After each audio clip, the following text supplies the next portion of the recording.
Chères Genevoises, chers Genevois, comme d'habitude, j'ai l'immense plaisir de vous accueillir chez Servetien.ch pour l'analyse. Servetien.ch. Il y a des clubs qui ont des traditions. Manchester United, le Real de Madrid, le FC Servette FC déjà, parce qu'il y a beaucoup de gens qui disent FC Servette, mais... Merci beaucoup Anthony, vous laissez aller au vestiaire. Voilà ce qu'on pouvait dire ici depuis les Charmières.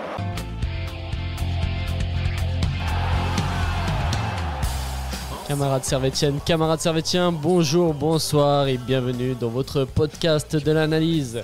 Aujourd'hui, on va parler du dernier match de la saison du Servette FC qui était un derby, qui s'est soldé par un 3-3 contre le FC Lausanne Sport. On va y revenir gentiment, on va parler aussi des tops et des flops, on fera un point sur aussi la saison avec les recrues, on va parler du mercato, de Weiler, du classement final et de la Ligue des Champions parce que on est complet. Avec moi, je ne suis pas tout seul, je suis bien accompagné, à commencer par la personne qui se trouve à ma gauche, Victor. Victor, comment tu vas ? Ça va bien, merci. Et toi ? Ça va bien. T'étais au stade hier ? Ouais, j'étais au stade. Pour la en plein dans le tifo de la tribune nord, c'était hyper cool, une belle ambiance, un super match pour terminer la saison en tout cas. Ouais. C'était très belle ambiance, un stade très plein, je crois on était 17 000... Ouais, à peu près, ouais. 17 600, je crois que j'ai vu. Exact, ouais. Tableau. Une des meilleures affluences de la saison, hormis les Coupes d'Europe, ça c'est sûr. Ouais, ça c'est clair. Et à ma droite, notre Nicolas qui revient pour la deuxième fois dans l'émission. Nicolas, comment tu vas ? Ça va, merci et toi ? Ça va bien. Toi, t'étais en presse avec moi. Hein, donc... on était les deux en presse et voilà, on a vu le match, on a vu le tifo. Mais pas derrière. Ouais, on a vu bien le tifo. Faut être des deux côtés, quoi. Ouais, des belles vidéos. C'était pas mal. C'était sympathique. Toi, comment t'as passé le match ? C'était bien pour toi ? Ah ouais, c'était top pour un dernier match de saison. Il faisait beau, il y avait du soleil, il y avait du monde, de l'ambiance. Ouais. On a vu du jeu, des buts. Donc... Ouais. Tout ce qu'il faut. Ouais, juste pas le résultat, mais tout ce qu'il faut. Malheureusement. On va parler justement de ce match qui s'est soldé par un 3-3. On va revenir tout d'abord par la compo. On va regarder en détail. Les deux équipes étaient organisées un peu comme à leur habitude. On va commencer par Lausanne, pour changer. Qui avait Letica au but, avec une défense centrale Poati-So, à droite Custodio, à gauche Fofana, Roche en milieu centre avec Coindredi et Lequeri. Et devant, on avait Diabaté, Sen et Oku. C'est un peu une compo classique pour Lausanne, puisqu'ils n'ont plus Alvin Sanchez qui est blessé. Donc voilà, ils ont aligné leur meilleure équipe. En tout cas, moi, j'ai trouvé qu'ils arrivaient avec un esprit assez conquérant, avec cet effectif.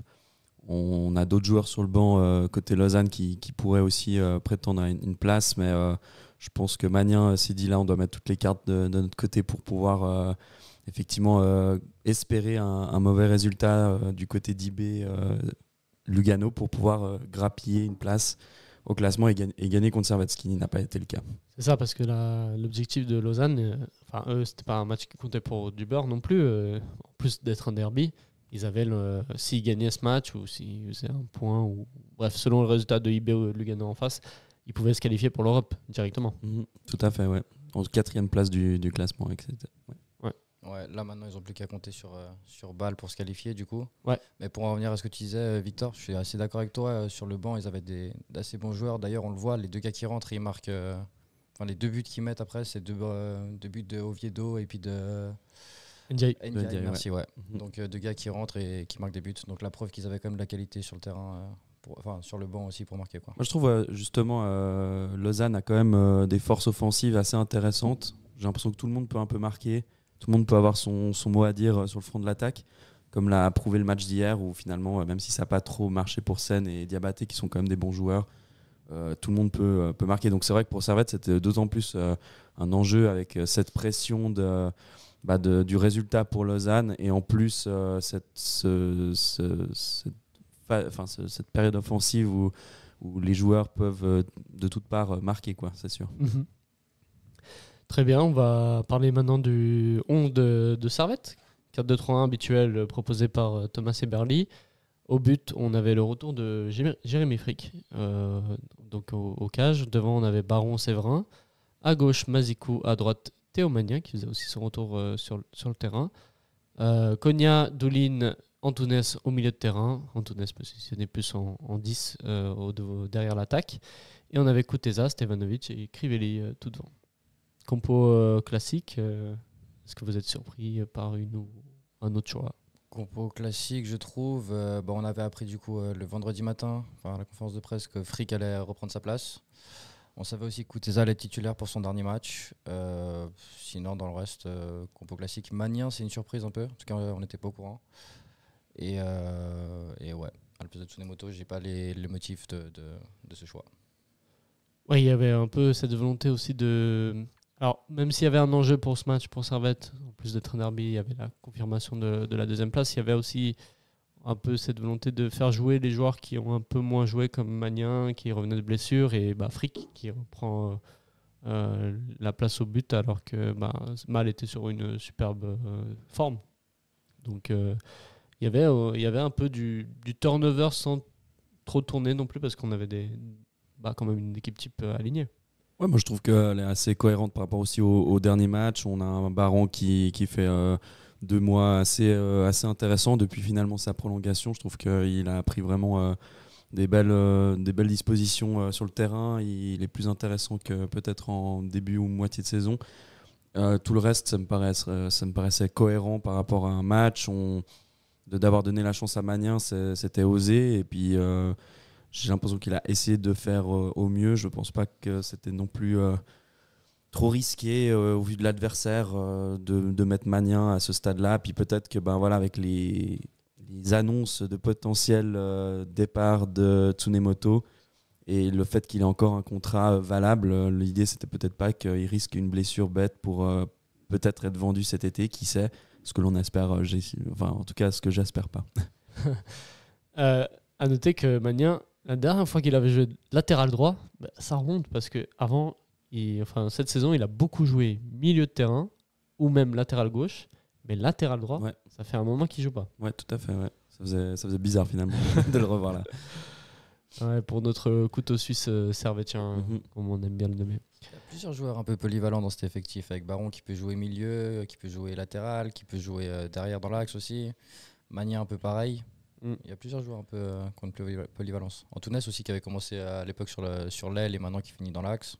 Qui joue des fois aussi au poste un peu plus bas, type Timo Konya. Exact. L'effectif finalement a su jouer à plusieurs postes sur cette saison. Donc c'est assez intéressant pour pouvoir justement pallier des absences ou contrer des tactiques peut-être adverses. Ouais.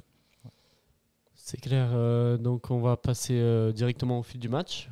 Donc on va analyser les actions qui ont eu lieu dans ce derby. Donc on rappelle le dernier match de Kuteza, de Crivelli, gros tifo au début de match. Aussi pour remarquer le coup parce que c'était un derby en fin de saison. Servette a quand même assez bien commencé ce match, ce derby, avec quelques actions. Qui a leur avantage. Lausanne un peu plus transparent, c'est vrai, en première mi-temps, en tout cas en début de première mi-temps. On note des actions comme la frappe de Magnin ou assez vite. On a aussi, je crois, juste après, si je ne me trompe pas, il y a l'action de Lausanne, mais ça c'est une frappe. On a eu quelques occasions quand même pour Servette. Je crois qu'on avait vu la stat avec Nico, il y avait 5 tirs servétiens, un tir cadré, et côté Lausanne, on n'avait pas de tir cadré. Presque pas de tir. Non, mais c'est une première mi-temps qui a été en tout cas prise vraiment à bras-le-corps par Servette. Moi, j'ai bien apprécié, malgré quelques déchets, la combinaison du côté droit entre Magnin et Stevanovic au niveau offensif. J'ai l'impression qu'ils essaient de se trouver. En témoigne la tentative de Magnin qui, franchement, si elle était un peu mieux maîtrisée, elle pouvait clairement finir au fond. La position de Magnin est excellente dans la surface en relais de Stevanovic. Moi, c'est une action qui m'a vraiment plu parce que je me dis, en fait, ça montre aussi que Magnin prend plus confiance aussi en phase offensive. Il avait tendance à pas vouloir trop tenter. Sur les derniers matchs qu'on a pu voir, il s'est déjà un peu plus dévoilé. Ça me fait penser aussi un peu au type de jeu qu'a exploité Scanduna quand il a été titularisé contre Sion, à Sion justement, un peu cette combinaison avec Stevanovic qui, par son intelligence de jeu, est capable de servir en fait au mieux ses coéquipiers. Juste dommage qu'il n'ait pas marqué, mais moi j'aime bien cette relation. J'espère que Magnien pourrait être en tout cas stabilisé à un poste, soit défenseur droit ou milieu, mais à un moment il faut arrêter de le tourner dans tous les sens et de le mettre sur tous les postes, parce que je pense qu'il ne va pas progresser au mieux. Et là c'est intéressant de l'avoir vu ici. Je parlerai un peu moins du côté défensif, où j'ai l'impression qu'il était un petit peu des fois stressé et puis qu'il a un petit peu fait des erreurs bêtes, mais voilà, il y a des bonnes intentions et je voulais le souligner en tout cas. Ouais. Toi Nico, t'as pensé quoi de Magnien dans... Moi, je trouve ce que match. ça se voyait au début du match, il était vraiment en manque de confiance, ou des contrôles un peu ratés, ou tu vois, même défensivement, il n'est pas sûr de lui, pas au bon moment sur le joueur, pas assez agressif. Et petit à petit, je trouve qu'il a fait son match, qu'il est rentré dans son match. Alors, je ne le mettrai pas dans les tops du match, mais il est quand même rentré dans son match. Et offensivement, comme tu dis, je trouve qu'il a bien combiné avec Stevanovic. Il rate sa frappe, ça aussi, s'il la met, par exemple, je pense que ça le met déjà plus en confiance. Et après, je rejoins assez ce que tu dis sur le fait que peut-être essayer de le garder à une place et puis de le faire progresser à cette place plutôt que de le mettre un peu partout et de laisser un peu partout. Et finalement, il ne progresse pas tant que ça depuis quoi. Ouais. Moi, j'ai un point, Magnien, qui doit améliorer, selon moi, c'est vraiment cette finition. Parce que à chaque fois, il est super bien placé. Ouais, Il a toujours le ballon pour le dernier geste, et toujours la même frappe. Soit au-dessus, soit à côté. Après, c'est pas son poste de marquer, on est d'accord. Mais c'est vrai que c'est un point assez frustrant que je trouve, que c'est la finition. Il n'y a pas un match justement contre Sion, ou je sais plus contre qui, où il fait poteau et je sais plus contre qui c'était, il fait un poteau où justement pareil, il est au 16 mètres, il la prend bien mais elle tape le poteau et comme tu dis, manque de finition. Ouais, c'est ça. Mais souvent, j'ai déjà vu beaucoup d'occasions où il est comme ça, il se place bien, il fait bien l'appel et la finition, elle n'est pas trop au rendez-vous, quoi. Ouais, parce qu'à titre de comparaison, un autre Servetien, Anthony Sautier, lui avait une qualité de finition assez exceptionnelle pour un latéral droit. Et je trouve qu'ils ont un peu des similitudes dans le côté effort, dans la combinaison offensive. Moi, je trouve Magnien est vraiment intéressant offensivement. Je pensais vraiment défensivement, il faut qu'il apprenne un peu plus à voilà, stabiliser aussi ses interventions. Aussi, j'ai l'impression que voilà, aussi, la gestion de son corps, elle est assez encore approximative. On le voit souvent avec ses bras un peu dans tous les sens, au risque de faire de concéder peut-être un penalty, comme ça avait été le cas dans un match à l'extérieur. Voilà, mais je pense que c'est vraiment un joueur qui peut vraiment progresser si on lui laisse l'occasion d'utiliser vraiment un poste à plein potentiel, quoi. Ouais, c'est clair. Il a beaucoup de potentiel. Ouais, et puis moi ce que j'aime beaucoup, c'est que c'est un gars d'ici. C'est un gars formé Servette qui est du club, et on peut voir un peu l'attachement déjà que les supporters ont par rapport aux gars du club, vis-à-vis ne serait-ce que de Kuteza, et puis même par rapport à d'autres s'ils atteignent un niveau de performance similaire. On voit que les gars sont attachés, l'ensemble du public genevois est attaché aux Genevois, aux Servettiens qu'on grandit ici et qui jouent pour le club. Donc s'il arrive, et je lui souhaite, à faire une belle carrière aux Servettes, je pense que ça serait bénéfique non seulement pour le club, et pour lui évidemment, mais aussi pour la ville et autres. Ça c'est sûr. Après, pour revenir sur le match, oui, c'est vrai qu'on a fait un bon détour sur Magnien, mais bon voilà. Lausanne a eu quelques occasions, dont une belle parade quand même de Frick sur un face-à-face, arrêté de manière peu académique. Par des parties génitales. Voilà, par l'entrejambe. Ouais. Mais un arrêt quand même, à Oui, noter. il s'est bien placé. Un face-à-face remporté. Voilà, je crois que c'était la seule action lausannoise de la première mi-temps, en tout cas flagrante. Et puis après, Servette déroule en fin de première mi-temps avec ce but de ton sosie, avec la passe de ton sosie. Voilà, Antunes, Alexis Antunes, qui met la balle en profondeur pour notre MVP de la saison, qui a été honoré juste avant le match. Et puis il est à, comme on a dit, 14 buts, 10 passes décisives. Exact, ouais. Et voilà, c'est une saison exceptionnelle de la part de Stevanovic. Je crois que c'est la meilleure bilan comptable pour lui à Servette depuis qu'il est là. Parce que même la saison, il fait 20 passes décisives. Il marque pas autant. Il marque pas autant. Non. Et là, il a été super décisif. Il a marqué beaucoup, ce qu'on lui reprochait pas mal de fois. Là, il a plus marqué qu'il a fait de passes décisives, ce qui est un peu paradoxal pour un joueur aussi généreux. Et puis voilà. Parce qu'il prend enfin conscience qu'il a le droit de marquer, en fait. Et beaucoup de fois, en fait, dans les dernières années, à défaut de me planter énormément d'assists, il y a beaucoup de fois où les gens étaient frustrés de ne pas le voir tirer. Et là, en fait, il y va, il tente. En témoigne aussi son but contre Lugano, avec plein de puissance, quasiment à l'orée de la surface. C'est précis. Et en fait, s'il arrive à faire des passes précises, il peut très bien marquer de manière précise. En fait, il a une qualité au pied qui est exceptionnelle. Et la passe d'Antunes, elle est fabuleuse. Un peu à l'image de celle que fait aussi Konya à ce mi-terrain, aussi dans d'autres matchs pour Stevanovic. Et là, la prise de la profondeur, elle est parfaite en fait. Et ça témoigne d'un joueur qui est tellement constant. Moi, je suis assez impressionné de sa constance, quoi. Il se blesse très peu. Il a un âge relativement avancé par rapport à d'autres dans l'effectif, mais je pense que son hygiène de vie, son professionnalisme est totalement exemplaire et ça témoigne une saison juste fabuleuse, quoi. S'il n'y avait pas Shaqiri, je pense qu'il était en tout cas proche d'être dans le top 1-2 des meilleurs joueurs de la saison, ça c'est sûr. Ouais, je ne sais plus où j'avais vu l'info, mais ça disait qu'en gros, à chaque pré-saison, le meilleur physiquement qui surpassait tous les tests physiques, c'était Steva. Ouais.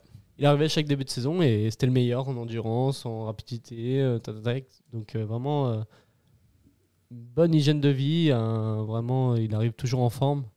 Et ouais, t'as dit 32, 33 ans ? Non, même plus, je crois. 34 ans ? Ouais, je pense pas. Plus dans les 33, 34 par là, en tout cas, ça sent pas. Je dirais qu'il a 28. Mais ouais, but salvateur aussi, parce que ça a permis d'asseoir, je trouve, la domination de Servette, qui était tout à fait logique sur ce début de match. Enfin, Lausanne était beaucoup moins dedans. Et je trouve que finalement, c'était une juste récompense de ce début de match où Servette a tenté et essayé des choses. Ouais, en 2 passes. Hein. Regardez, si on regarde le ralenti, si vous regardez chez vous au résumé de la SRF ou Blue Sport, c'est égal, mais 2 passes, une passe de Baron qui transperce après 2 lignes lausannoises, qui arrive sur Antunes qui met en profondeur pour Steva. Et là, Steva, il a l'intelligence de dribbler le gardien et ensuite de ne pas la mettre là où le défenseur défend parce qu'il met juste derrière. Et voilà. Non, c'est parfait. Parfait. Moi, ce que je trouve extraordinaire dans cette action, alors oui, il y a la passe, les 2 passes qui sont magnifiques, mais c'est l'appel. Stevanovic fait l'appel dans le bon timing, il n'est pas hors jeu. L'appel, il prend à court toute la défense. Là, on peut le voir, il est derrière, il est vraiment 1 mètre derrière et il fait l'appel juste entre les lignes et ça le met seul face au gardien. Après, il la croise un peu justement juste derrière le défenseur, comme tu dis, mais je trouve l'appel est extraordinaire. La passe aussi, le contrôle, tout est juste, mais l'appel pour moi, si tu n'as pas cet appel, en fait, même si Antunes fait la passe, elle sert à rien. L'appel, il fait toute la différence. Le fait qu'il déclenche l'appel, ça bouge les défenseurs et goal, quoi. Ouais, et la deuxième grosse occasion de la première mi-temps, c'est Kuteza qui s'emmène le ballon sur le côté et qui bute sur l'Etika du bout des doigts. Il la sauve. Un très bel arrêt du gardien de Lausanne parce que le tir était vraiment bien croisé. Bien croisé. J'ai un peu le regret qu'on ait 3 joueurs dans la surface et qu'ils soient les 3 sur la même ligne et un peu moins répartis, quitte à foutre un gros coup de pied où c'est possible. Mais ça, c'est juste de la chance parce que Letitia, il peut le remettre en plein axe et puis c'est Antunes qui la récupère et qui la catapulte dans le but. Donc bon, voilà, ça, c'est pas de bol. Mais c'est vrai qu'on a eu pas mal de fois d'occasions, je trouve, de Servette où il se passe quelque chose dans la surface et on a l'impression que malheureusement, les joueurs sont pas placés où il faut, mais c'est des fois une question de chance aussi. Ouais, bien sûr. On aurait pu dire si Antunes était plus vigilant, il serait là. Mais en fait, comme tu dis, si l'Etika l'avait remis ici, en fait, ça serait pas la même histoire. Et puis, voilà, on a aussi vu que Kuteza voulait aller de son but pour la dernière à Servette. Parce qu'avant ça, il avait tenté deux choses qui étaient un petit peu affreuses, là, avec des tirs en haut du frappe qui est partie très haute. Mais ouais, c'est comme il le disait, je pense, un peu stressé aussi de l'enjeu et puis voilà, de l'émotion peut-être d'un dernier match. On peut pas le blâmer. En tout cas, c'est toujours un joueur qui a donné en tout cas de l'élan offensif et ça, dans une équipe, on en a besoin, quoi. Bien sûr. Clair. Ouais, moi j'ai eu la chance de m'entretenir avec lui un jour avant le match et il voulait son but. En tout cas, il l'espérait marquer pour son dernier match, faire sa dernière célébration Harry Potter. Donc je pense que dans un autre match, la même action, à mon avis, il fait la passe à un des mecs qui est au centre. Mais là, c'est son dernier match, il dit je vais marquer. Ouais, bien Et je sûr. peux le comprendre. Il a un esprit de compétiteur et il veut marquer pour son dernier match. Je le comprends. C'est compréhensible. C'est compréhensible. En tout cas, on rentre à la mi-temps 1-0 pour Servette. On a toujours cette fameuse phrase qu'on se dit tout le temps avec Servette, c'est que ok, on gagne, mais il faut tuer le match. Parce que voilà, avec Servette, on est rarement serein à 1-0 ou à un but d'écart. Si on tue pas le match, on se fait avoir derrière. Et deuxième mi-temps, c'est Lausanne qui qui commence super bien la mi-temps. Et en fait, je trouve que cette seconde mi-temps, enfin la première mi-temps était à l'avantage de Servette, la deuxième a été totalement presque à l'avantage de Lausanne. Ils sont rentrés avec une faim, une hargne de vouloir marquer. Et voilà, Servette a joué beaucoup plus bas et Lausanne a beaucoup bien joué. Je sais pas ce que vous avez Je n'aurais pas vu dit totalement. Je trouve que sur les 10 dernières minutes, c'était du mano à mano. Mais clairement, une grosse partie de la deuxième mi-temps, c'est Lausanne qui avait un peu plus la hargne de marquer. Et puis voilà, le but de Servette, on en parlera peut-être après, mais il est un peu chanceux d'une certaine manière. Donc voilà, le premier de Crivelli. Mais c'est à partir du moment où il y a un peu la bataille des 2 derniers buts où là ça devient un peu un match, je trouve, équilibré finalement. Mais c'est vrai que une grosse partie de la mi-temps, deuxième, est plutôt pour Lausanne. Ouais, moi je trouve qu'il y a eu des temps forts, beaucoup plus de temps forts pour Lausanne, en tout cas dans cette deuxième période. Et je trouve en fait que les temps forts, les peu de temps forts servétiens ont été assez bien gérés parce que c'est là où ils marquent les 2 fois. Alors, comme tu dis, avec un peu de chance sur le but de Crivelli ou autogol, je ne sais plus exactement qui marque. Et le dernier, la tête de Ndoye aussi, c'est les 2 seuls, enfin, c'est un peu les 2 temps forts de Servette, donc ils sont très efficaces en tout cas sur ce match. Lausanne, là on voit les occasions qu'ils ont eues, je pense, celle-là c'est quand même un gros raté, hein. Il aurait pu la mettre. On parle de l'action Oku, c'est ça. tout Teddy début. Oku, Teddy Oku, mais il y a eu beaucoup d'occasions comme ça de Lausanne où je me suis dit, mais heureusement qu'ils sont pas très bons techniquement à la finition parce que ils ont raté quand même pas mal d'occasions, hein. Et que ce soit, c'est vrai, en première mi-temps il y en a eu aussi où il y a des centres qui arrivent sur Oku et qui soit il la contrôle mal, soit il la met complètement à côté. Mais oui, c'est vrai, ouais. Ou une intervention, je me rappelle de Baron qui était très très maîtrisée aussi dans la surface. Mais c'est clair que oui, en fait, en première mi-temps, Lausanne a eu des belles occasions, mais alors complètement vendangées, quoi. C'est surtout Oku, il a vraiment raté un peu sa première mi-temps sur le côté droit. Là, c'était assez affreux, quoi. Ouais. Tant mieux pour nous. Hein. Tant mieux pour nous. En tout cas, pour revenir dans le storytelling du match, à la c'était la 55e, ouais. On a Ndiaye qui reprend un ballon sur un corner joué un premier poteau. En tout cas, c'est remis de la poitrine, il me semble, par son coéquipier. Ouais, c'est remis de la poitrine, mais j'ai l'impression presque involontairement. Ouais, c'est ça. Ça tape sa poitrine, ça revient sur Ndiaye, et Ndiaye allume de toutes ses forces. J'ai entendu dire que ce joueur, il jouait en Challenge League cette saison, il est revenu de prêt. Ouais, de Nyon, ce Ferrer. Nyon, ouais. Et la belle histoire, c'est qu'il rentre à la mi-temps, je crois, et puis c'est lui qui marque. Voilà. Pour donner un peu de beau storytelling, même si c'est du côté de Lausanne. Et tu vois, pour moi, ce but, c'est ça qui fait que le match devient de plus débridé, se débride totalement. Parce qu'à partir de là, il y a autant de l'attaque, autant de la défense, et ça part dans tous les sens. Et d'ailleurs, on assiste encore à c'est le but du 1, et encore 4 buts qui viennent après. Donc c'est le but qui... Parce que jusqu'à là, on avait eu quelques occasions, ok, mais voilà, sans plus. Et à partir de là, ça devient un peu du spectacle, quoi. Ouais, c'est clair. Ça se débride un peu, ouais, comme tu dis. Et puis, mais en vrai, les réactions sont assez rapides. J'ai senti, dans ce match, c'est aller un peu d'un but à l'autre. Là, par exemple, je crois que c'est pas très longtemps après le but de Crivelli. Il me semble que c'était vers la 60. Je crois que c'est quelques minutes après. Ouais, 60 et quelques. On a ce coup franc joué par Baron, qui joue très bien toujours des coups de pied arrêtés. Deuxième poteau pour Stevanovic qui met de la tête. Et puis la sortie de Letica, elle est un peu ratée. Après, j'ai l'impression qu'il se prend aussi... non, c'est ensuite qu'il se prend Crivelli. D'ailleurs, c'est pour ça qu'il reste par terre pendant 1 ou 2 minutes. Mais ensuite, elle rentre. Je crois qu'elle rentre directement. Le but a été attribué à Letica. Ouais, exactement. Elle rentre et puis le défenseur tente de la sauver même si elle est déjà dedans et puis la met sur Crivelli. C'est pour ça qu'on Ouais, pense mais que on c'est a pu Crivelli. scander le nom de Crivelli, Ouais, donc bien sûr. c'est chouette. Non, franchement, là, pour peu de centimètres, Crivelli est bien placé. C'est comme si c'était lui qui avait marqué, quoi. Oui, et puis comme tu dis, pour son dernier match aussi, Ouais. on a pu scander son nom. Ouais, c'est ça. Pour nous, elle sera pour Crivelli celle-ci. Voilà. Malgré tout. Mais ouais, belle réaction de Servette qui s'est pris le but mais réagit direct ensuite. Et puis voilà, on reprend la main, on croit alors qu'on on tient le match, mais en fait, encore quelques minutes après, et là, sorti de nulle part, j'ai l'impression. Ah ouais, clairement sorti. La nulle frappe part, ouais. de Oku qui avait fait jusque-là un match très mauvais, on avait dit, hein, beaucoup d'actions ratées, vendanger, beaucoup d'imprécisions aussi. Et là, la frappe est sortie de nulle part et pourtant elle trompe Jérémy Frick. Et elle passe entre trois défenseurs, 4 Ouais. défenseurs même, donc Alors, beaucoup de pieds et Jérémy Frick qui est pas très attentif. un vu petit peu du lent. stade, la frappe était très lente et j'avais l'impression que Frick, celle-ci, elle était un peu pour lui, quoi. Oui, il aurait pu descendre peut-être plus bas pour aller l'attraper, c'est clair, et plus rapidement.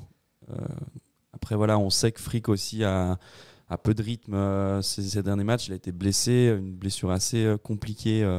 Toi, tu as eu l'occasion d'avoir une interview avec lui avant le match. Je ne sais pas s'il a beaucoup parlé de sa blessure, mais je pense que ça n'a pas dû être facile aussi à récupérer. Et en plus, Mal a clairement pris la place de titulaire sans vraiment remettre en question ses qualités. Donc voilà, je pense que oui, ça pourrait tomber un peu sur sa responsabilité, ce but, mais le tir de Oku, il sort de nulle part.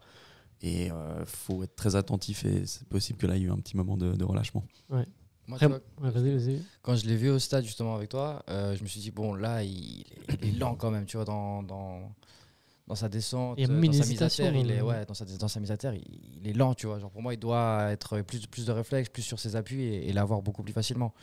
Et maintenant, tu vois, quand t'en parles, je me dis, c'est vrai qu'il y a eu la blessure. C'est vrai qu'il y a Mal qui fait des très bonnes prestations. Il y a peut-être aussi un problème un peu de confiance et de devoir assurer. C'est le capitaine, il représente l'équipe. Tout ça, ça rentre aussi en compte. Et effectivement, peut-être que ça joue et ça influe. Après, heureusement, ça n'a pas forcément beaucoup d'incidence. Mais s'il fait ça, par exemple, dans un match de qualification où c'est à la dernière minute et tu prends le but, c'est différent aussi. Donc là, heureusement, ça se passe bien. Mais ouais. Je pense que Frick, peut-être au top de sa forme, il doit l'avoir. Enfin, ouais, pour moi, il doit l'avoir. Et Mal, il doit l'avoir aussi. Et je pense qu'il l'a un peu plus facilement quand même. Ouais, c'est ça. Après, pour ma part, c'est vrai que j'ai un avis assez tranché sur les deux gardiens. J'ai une préférence pour Joël Mal. Après, voilà, cette action-là, il est certes masqué, revient de blessure, mais pour moi, elle est pour lui parce que on voit même au ralenti, il a un temps d'hésitation. Il se dit, elle est trop loin. Ah non, je peux la voir. Et après, il y va et c'est trop tard. Ouais, c'est vrai. Ouais. Et voilà, il n'a pas fait non plus un super match. Oui, hier. c'était clairement pas son meilleur match de la saison, hein, ça c'est sûr. Après, Et pour moi, si c'est le problème de voir Mal en forme, c'est un problème qu'on aura tout le temps quand on a deux numéros 1 dans l'effectif. C'est qu'à un moment, il faut statuer de qui est le numéro 1, qui est le numéro 2. Ouais. Et ça, c'est un débat qu'on a eu beaucoup de fois à Servette. C'est que ça marche pour l'instant, mais jusqu'à quand ? ouais, c'est sûr. Et voilà. Après, En fait, j'ai pas souvenir de l'avoir vu faire un arrêt. Enfin, ouais, de l'avoir vu faire un arrêt hier. Bah si, par...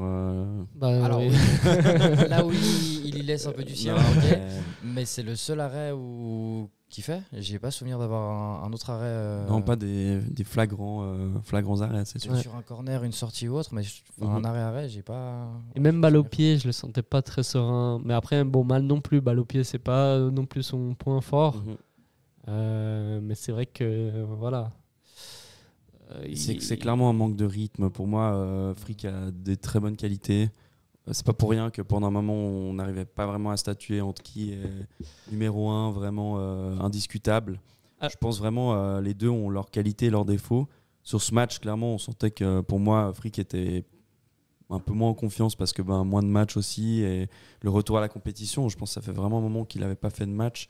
Et puis voilà, du coup, je pense que c'est dommageable de ne pas avoir arrêté ce tir de Oku, mais je pense que le tir était aussi, moi, pour l'avoir revu, j'étais assez surpris de la vitesse d'exécution, même si le ballon n'est pas très rapide, c'est très surprenant comme tir. Ouais, à la Eder à l'Euro 2016. Ouais, exactement, c'est ça, un truc un peu sorti nulle part et voilà. Donc, après, je vais pas faire l'avocat du diable, mais est-ce que le débat entre Frick et Mal, c'est pas aussi... Il y a beaucoup de choses en jeu du côté de Frick, c'est que c'est un Genevois, il est là depuis longtemps, c'est le capitaine, et du coup, ça prend du poids dans le débat.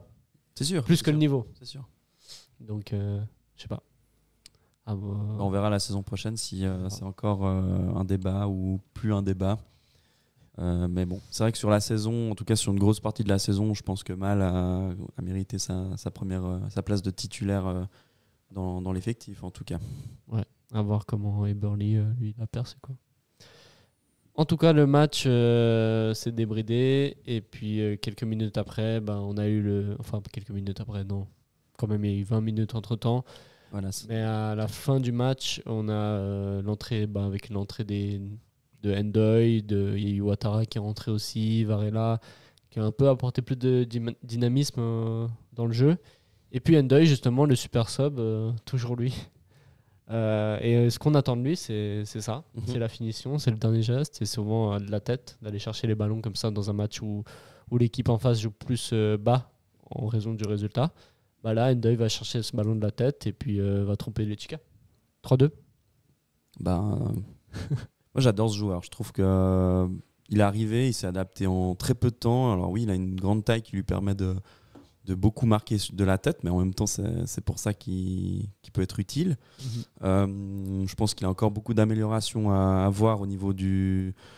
Je pense pas de ses appels, mais plus sa gestion balle au pied. Néanmoins, je l'ai vu hier faire des appels, essayer de conserver le ballon, faire des remises. Je pense vraiment c'est un joueur intéressant. On en parlera peut-être un peu plus tard, mais de pouvoir en tout cas le garder, ce serait une très bonne chose pour ma part en tout cas, je pense. Après, est-ce que tu le gardes comme titulaire ou tu le gardes comme super sub justement ? Ça dépend qui vient pour prendre la place de titulaire. Je pense qu'à ce stade-là, si Guimeno reste, je ne sais pas s'il aura encore la confiance non plus du coach, si c'est toujours aussi le même coach, parce qu'on arrive peut-être d'avoir un changement de coach, j'en sais rien. Mais bon, là, il fonctionne bien en joker et j'ai l'impression que depuis le début, il a toujours été plus performant en tant que joker que titulaire. Je crois qu'il a marqué en tant que joker, parce que je ne crois pas d'avoir vu un but de sa part en tant que titulaire. Non. Mais c'est ça. Moi, je pense que c'est son rôle, c'est plus un joker dans les fins de match, là où il peut... En fait, comme il est limité techniquement, c'est pas trop son style de jouer balle au pied. En début de match, c'est un peu plus compliqué de faire la différence quand les adversaires, ils sont au top physiquement et qu'ils font moins d'erreurs.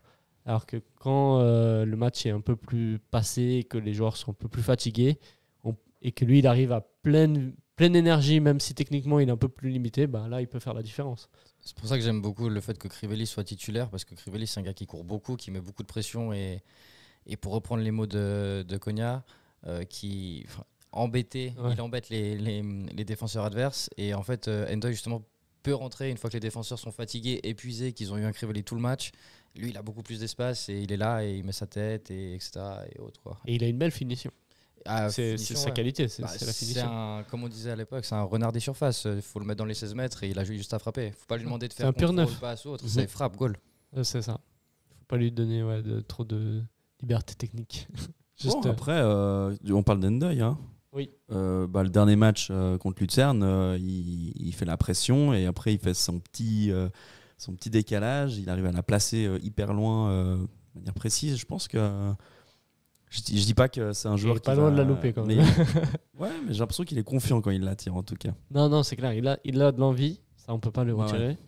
Et il est décisif dans les fins de match. Ouais. Non, moi je le trouve très intéressant. Il a quoi le jouer là? Je vois 15 matchs, 6 buts marqués, donc fréquence de un but toutes les 75 minutes environ, ce qui est plutôt cool. Pour une première saison. Regardez le nombre de minutes qu'il a joué parce qu'il a pas joué. Fait 457, il a pas fait 15 matchs pleins. Donc c'est 457 minutes. Donc 6 buts en 400... 0,4 buts par match, c'est pas mal. C'est presque un match sur deux, un but. Ouais. Donc ça c'est correct.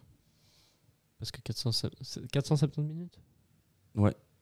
450, ouais, un peu. Bah, divisé par 90, on est à 5 matchs pleins. Donc Ouais, il a 6 fait, buts en ouais. 5 matchs pleins, c'est pas Mhm. mal. Ouais. C'est une belle stat. Voilà, et puis on croyait que Servette allait gagner le match 3-2 puisque c'était la 90e. Et là, je sais pas ce qui s'est passé. Moi, j'ai pas vu le but en live. Moi, je l'ai un peu manqué aussi. J'avoue qu'il y avait un peu l'euphorie de la fin du match où on était tous chauds et tout. Et c'est un Ouais. peu tombé comme un soufflet, là. Ouais, J'avoue que je l'ai pas vraiment bien vu, Aidini qui met du coup pour Oviedo ouais. qui fait une major qui passe entre Séverin et Frick. Là, je Mhm. pense que c'est pas. Bon, certains disaient Frick, mais moi je pense pas que c'est la faute à Frick parce que c'est vraiment Non. la défense là, elle est au. Elle dort un peu. Elle dort, elle laisse l'action se faire et puis on se prend ce but bêtement alors qu'ils sont vraiment à 3 contre 6. 3 contre 6 Ouais. et pourtant 4 contre 6 peut-être. On sent un peu le relâchement quand même Ouais. de fin de saison, là. En fait, l'enjeu était vraiment. Je pense qu'ils ont eu l'information aussi probablement du résultat Berne-Lugano, et je crois que ça a été dit d'ailleurs dans les interviews. En tout cas, on sentait qu'ils étaient pas vraiment concernés, je pense, sur la fin de match. Ce qui est Ouais. dommage parce que c'est quand même mieux de finir un derby, C'est un derby à quoi, la victoire. ça se gagne quand même. Mais bon, franchement, sur toute une saison, finir deuxième avec un match nul comme ça, je trouve que ça va, c'est encore acceptable. Ouais, et puis ça se voyait hier en conférence de presse, ils étaient total détente. Ouais. À Berly, il était bon, c'est les vacances, on a atteint l'objectif, on joue la qualif avec champion. Le match nul, il était même ça lui importait peu quoi. Il Ouais. était là, bon, on a fait match nul, mais ce qui compte c'est la qualif et la deuxième place. Le Mhm. reste, C'est ça. Après, sur la physionomie du match, je trouve que finalement ce 3-3, il est pas Il n'est pas immérité. c'est mérité. assez juste. Ça a joué des deux côtés. Chaque équipe a voulu la victoire. Et au final, ça résulte que chacun n'a pas pu l'avoir. Donc bon, moi je trouve que ça a été plutôt un match nul plaisant. Oui, bien Ouais, sûr. ouais. Il y a eu pas mal de buts et pas mal d'actions. Et donc, c'était assez plaisant comme derby. Même s'il se finit par une égalisation un peu frustrante. Ouais, bah, il est Il superbe le donne but, hein. Franchement. magnifique. Oviedo, il fait un geste technique parfait. Et voilà, ça c'est aussi. C'est difficile à contrer, quoi, je pense. Oui. quand Les deux t'es- qui rentrent à la 90e en Oui. plus. C'est vrai. Premier ballon touché. Ouais. Pas mal. Efficace, quoi. Voilà ce qu'on a à dire de ce match, en tout cas des actions.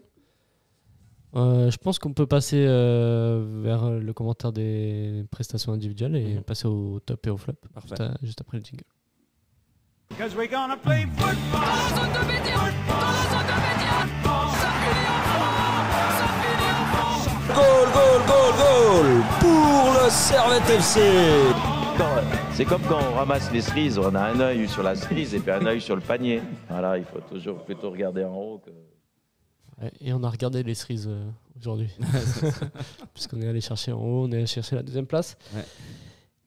Alors, niveau top et flop, on va faire en deux parties. On va voir d'abord du match et ensuite on va parler aussi de la saison en général.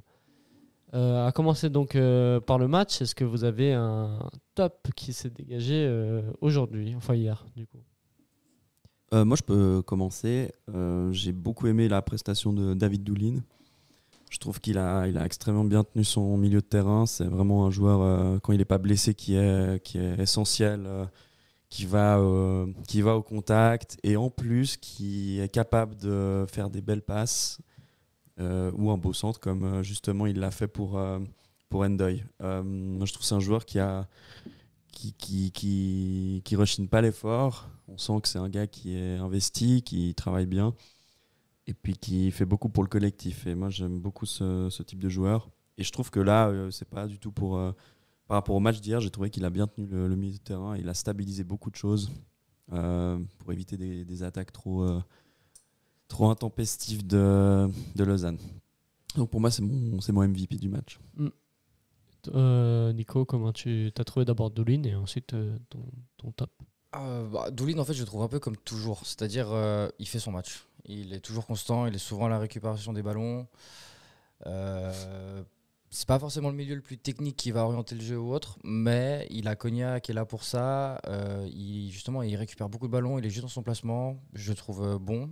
Ouais, peut-être hier il était un peu meilleur que d'autres. C'est pas celui que j'aurais mis en top, en tout cas pas dans mon top. Mais je comprends ton choix et ouais, je suis assez globalement d'accord avec toi. Enfin, c'est un joueur qui est important, tu l'enlèves et je trouve que ça change direct un peu le visage de l'équipe, ouais, c'est sûr. Et ton top du match? En fait, difficile à dire, dans le sens où déjà pour moi ça serait pas quelqu'un de la défense parce que quand tu prends 3 goals, c'est difficile de mettre quelqu'un de la défense dans le top. Mais je trouve que globalement, l'équipe a joué. Stevanovic, comme on voit, il fait un but, une passe décisive. Donc, il fait son match aussi. On pourrait le mettre lui, d'ailleurs, je crois que c'est lui qui a été mis par le public. C'est rare. Je comprends le choix. Après, moi, j'ai envie d'être un peu en dehors de ça et de me dire que le top, hier, je trouve que c'était vraiment le public. Au-delà du stade et du terrain, je trouve que c'est le stade, 17 000, je ne sais plus combien de spectateurs, et l'ambiance qu'il y avait. Ouais, j'ai trouvé que l'ambiance elle était folle et nous on avait la chance d'être au milieu et on voyait aussi à un moment même les gars de Lausanne, alors, ça fait mal de le dire mais ils faisaient aussi du bruit. C'est vrai.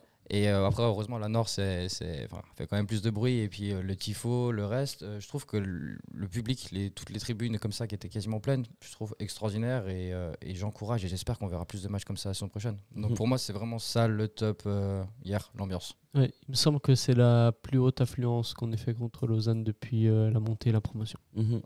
Donc vraiment 17 000 et je crois que la promotion n'est pas loin non plus, on est à 18 000 peut-être autour de ça. Donc ouais. Un derby contre Lausanne, ça fait longtemps qu'il n'y a pas eu autant de gens. Mais même un match tout court, à part les matchs européens, j'ai pas souvenir de 17 000, il n'y en a pas eu à part l'Europe. Non, c'est une très très belle affluence. Et je te rejoins pour le top global. J'ai vraiment passé une super soirée, quoi. Enfin, une super fin de journée. Et il y avait tout, il y avait le soleil, les gens étaient relax, on sentait que l'équipe était aussi en confiance d'atteindre cette deuxième place. Enfin, c'était pas un peu les phases un peu où tu es là, oh, purée, qu'est-ce qui va se passer, je sais pas, j'ai l'impression que tout était réuni pour que ce soit une belle soirée. Ouais, je suis assez d'accord. Et puis un truc aussi dans les tops, ça fait partie du public et autres, et les émotions, parce que hier j'ai vécu quand même des émotions assez fortes et je pense que c'est pareil pour tout le public genevois. Entre les départs justement de Crivelli, de Kuteza, des buts, des rebondissements à chaque fois, il y avait pas mal d'émotions et je trouve que ça contribue à tout ça. Donc dans les tops je mettrais du coup le public et les émotions que les joueurs nous ont fait vivre. Je sais pas si vous avez l'occasion de passer la suite de la soirée sur l'esplanade où il y avait aussi les joueurs qui étaient sur scène et on sentait Kuteza qui a refait un discours assez court mais voilà, toujours avec l'émotion, mais je trouvais que Crivelli, on sentait il était vraiment content de partager cette dernière fois avec tout le monde, à faire un aux armes et puis c'était super, franchement une très belle fin et conclusion de saison. Ouais. Très belle fin de saison pour Servette et pour le public. Moi j'avais quand même un top dans le jeu que j'ai noté, Antunes, très bonne prestation de sa part, un peu sur la continuité aussi des derniers matchs. Et je trouve qu'il apporte beaucoup dans le jeu et dans la construction. Comme on a vu, le premier but part de lui. Mais beaucoup d'actions offensives en une touche de balle, un décalage assez rapide pour créer la contre-attaque, ça vient d'Antunes. Et c'est vrai qu'il a été blessé pendant longtemps cette saison et qu'on a essayé de bricoler en trouvant un autre 10, en mettant des fois Konya, en mettant des fois Kuteza, en mettant des fois de Stevanovic. Et aucun n'a donné vraiment satisfaction contrairement à Antunes qui, à son poste, vraiment et apporte une plus-value à Servette. Et si les résultats vont mieux depuis quelques temps, c'est aussi grâce à son retour, je trouve. Ouais, tout à fait. Ouais. Très bonne progression cette saison, malgré les blessures. Et c'est un joueur vraiment indispensable. Et je suis un peu en stress de savoir qu'il est en fin de contrat l'année prochaine. Et puis que, connaissant Servette et la gestion des contrats, on n'est pas à l'abri qu'il parte libre comme Kuteza. Il a été interviewé sur ça, on l'avait vu en conférence de presse et il nous avait dit que comme tout joueur, le but c'était de jouer plus haut. Pas de jouer, jouer au plus haut niveau. Pas forcément de partir, mais de jouer au plus haut niveau. Et je pense que si Servette n'atteint pas les objectifs, en tout cas que lui s'est fixé dans quelques années, il n'est pas à l'abri aussi de... Moi, j'ai pas de souci qu'un joueur parte. Après, si on peut former un joueur et puis le vendre à sa juste valeur comme Imeri à l'époque, pour moi, il n'y a pas de souci, tu vois. Je trouve que là, le départ de Kuteza, ça fait un peu mal de se dire qu'un joueur qui performe part gratuitement, quoi. Et formé en plus au club initialement, même s'il a fait des circonvolutions à partir à Bâle, à Reims, etc. Mais voilà, moi je suis pas contre que Antunes parte, mais il faut que je trouve que ça soit aussi mérité par rapport à la formation, etc. Oui, bien sûr. Après, des fois, c'est mieux de partir gratuitement et de garder le joueur jusqu'à la fin de saison que de le vendre précipitamment comme on y a eu avec Bédia qu'on a vendu 2 millions et qu'on se disait c'est une super affaire en janvier et qu'au final, peut-être qu'avec lui, on aurait pu être champion. On aurait pu être champion, ouais. Et puis voilà. Après, on n'en est pas encore au départ d'Antunes. Hein. Non, bien sûr. C'est quand même rassurer les gens. Ça veut dire que du coup, il est important pour l'effectif. C'est vrai qu'on le considère bien. Donc ça, c'est déjà plutôt un bon point. Avant de parler des top et flop de la saison, puisque ça sera une belle transition pour le mercato, on va juste parler du classement final parce que hier, ça a clos cette crédit Suisse Super League de 38 journées. Du match, du coup. Ah, c'est vrai qu'on n'a pas parlé des flops. Après, non, mais ils ont fait une belle saison. Donc bon, on a parlé dans le fil du match un peu des flops.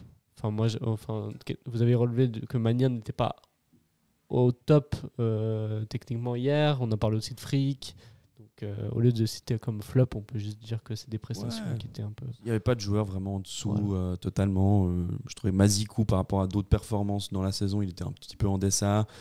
Mais bon, c'est peut-être globalement la défense où voilà, on se prend, comme tu dis, 3 buts. C'est pas nécessairement l'endroit où on peut les mettre en top total. Mais voilà, je pense que globalement, l'équipe a fait une belle prestation. Et puis, c'était quand même la fin de saison. Donc, je pense qu'à un moment, t'as envie de partir en vacances, quoi. Ouais, bien sûr. Donc pour le classement, on a Bâle qui a fini champion hier, était déjà champion, mais il a gagné son match hier 4-0 avec 73 points, 10 points d'avance sur Servette, du coup dauphin de cette Super League pour la 3e fois en 4 ans, ce qui est un très beau travail du club. Et sachant que la saison on n'a pas fini 2e, on a fini 3e, donc c'est très bon. C'est une belle régularité. Non, c'est vraiment impressionnant. Et pour un club qui est monté en Super League en 2019, c'est un gros travail. Qui investit pas beaucoup non plus au mercato. Enfin voilà, on sent que c'est encore des finances modérées, quoi, et maîtrisées aussi parce qu'on a depuis plein d'années la licence qui est octroyée en première instance. Donc ça, c'est aussi un très beau travail de constance et pour ça, félicitations au club. J'avoue qu'en regardant le classement, j'ai eu un peu chaud aux fesses avec la remontée de Young Boys. Ouais, bien sûr. Et là, on voit que quand un club a des moyens et puis qu'ils peuvent recruter Fasnard, Bédia, en fait, tout de suite, j'en cite pas d'autres, mais voilà, on sent que. Et puis un entraîneur aussi assez performant, Contini. Ils ont fait une remontée exceptionnelle. Ouais. Franchement, j'ai l'impression qu'on a aussi beaucoup de. Quand même si on a maîtrisé la saison en étant constamment dans les premiers, Young Boys n'était pas loin de nous passer devant. Et voilà, les points comptent. Je pense que le match nul fait à la Praille, on était un peu déçus, mais finalement a servi. Et puis voilà, Lugano qui est toujours dans la place finalement. Ouais, malgré une fin de saison un peu plus catastrophique, ils ont quand même assuré le top 4 et une qualification européenne. Ce qui est aussi assez régulier pour Lugano, qui est souvent dans les premiers. Donc eux aussi, ils ont un projet similaire à nous, où ils sont assez réguliers, et puis jouent souvent l'Europe, et puis voilà, eux, ils font aussi des bons recrutements aussi de leur côté, donc faut le noter. Et puis Lausanne qui finit 5e, le Lucerne qui rate un peu son sprint final en perdant 4 matchs sur 5, mais qui a fait quand même une bonne saison dans l'ensemble, en se hissant dans le top 6, alors que peu voyaient Lucerne dans le top 6 au début de la saison. Donc voilà. Une belle Super League cette année. Alors pas au niveau des fois du jeu, mais en tout cas au niveau du suspense, hormis Bâle qui a survolé les 2 derniers mois, et qui coïncide finalement un peu à la période où Servette a perdu Rouillé, puis a perdu un petit peu de sa stabilité défensive. Je ne dis pas que c'est ça qui fait totalement la différence, mais je pense qu'avec un Rouillé prêt et opérationnel sur la fin de saison, on aurait peut-être évité cette dégringolade, entre guillemets, ou en tout cas de ne pas rattacher cette première place, quoi. Ouais, c'est clair, on a un peu laissé filer le titre. Après, le Bâle avait beaucoup... avait déjà Shaqiri qui apporte beaucoup à l'effectif. Et puis ils ont quand même été sacrément réguliers à la fin. Ils ont puis, perdu très peu de points. C'était impressionnant. Ils ont Ajeti, ils ont 91 buts en ont 38 matchs. Et puis ils ont Otele que j'ai trouvé vraiment très très bon là sur les derniers matchs. D'ailleurs, ils vont probablement lui acheter sa clause de rachat parce qu'il était en prêt. Très très bon joueur, et moi qui me fait un peu peur pour la saison prochaine parce qu'avec une saison complète Otele, il va cartonner, je pense. Ouais, meilleure attaque, meilleure défense, tout simplement sauver le championnat. Ouais. Et c'est mérité. Puis là, ils vont jouer avec des champions, donc un plus gros budget, donc d'autres joueurs qui vont arriver aussi. Et eux, ils ont des investissements où ils peuvent vraiment acheter des grands joueurs, ils ont une formation plus très bien, surtout. Et ils vendent très bien, quoi. En fait, ils ont des plus-values de fou au niveau des transferts. Donc bon, tant mieux pour eux, tant pis pour nous, mais c'est comme ça. Exact. Et le groupe de relégation, on a Zurich,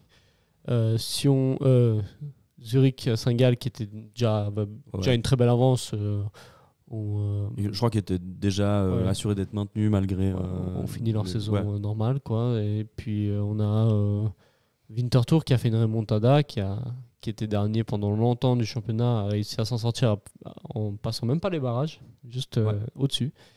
Et puis le lésé du championnat sera donc Yverdon qui va descendre de division. C'est dommage pour le club roman d'Yverdon qui avait fait une très bonne saison la saison passée. Et là, il y a cette saison qui a un peu fini en catastrophe alors qu'ils avaient pas mal de points d'avance sur Winterthur. Je pense qu'ils ont fait l'erreur de ne pas garder la stabilité sur les 2 dernières saisons, les changements de coach, etc. Je pense que ça n'a pas aidé non plus au club.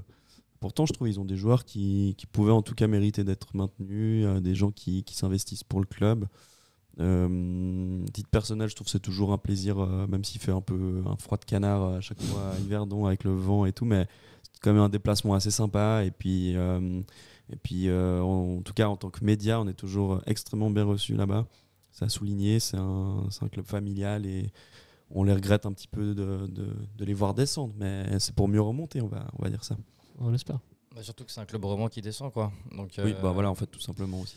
C'est un peu dommage, parce que là, c'est vraiment... y a quoi comme club roman? Il reste 3 clubs. Tout le reste, c'est que des clubs... un club tessinois, et puis le reste, c'est chez les Maniques.